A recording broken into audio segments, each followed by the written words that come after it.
sa lungsod sa Lila, ikapasigarbo gyud ang lami nga pagkaon diri sa MJ Tambayan Grill and Resto Bar.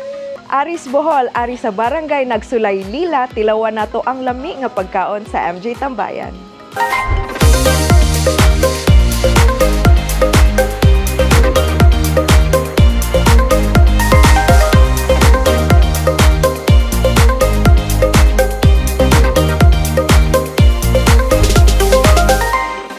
Sa lungsod sa Lila, ilado na ang kananan ang MJ Tambayan tungod sa lahi nga templada sa ilang mga pagkaon ug ang kapresko sa ilang lugar.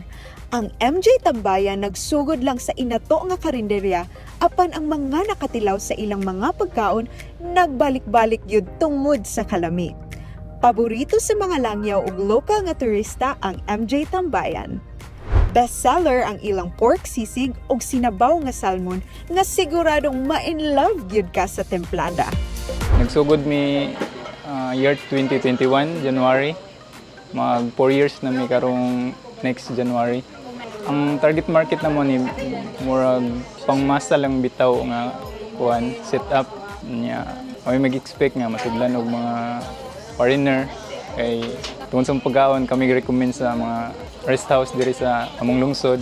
Among bestseller gid diri sa Tambayan natay pork sisig tag 150 ang sizzling plate, then chicken inasal only rice 140, natay tuna pa nga 170, pork barbecue 27 per stick, scallops tag 70, nay calamares tag 80.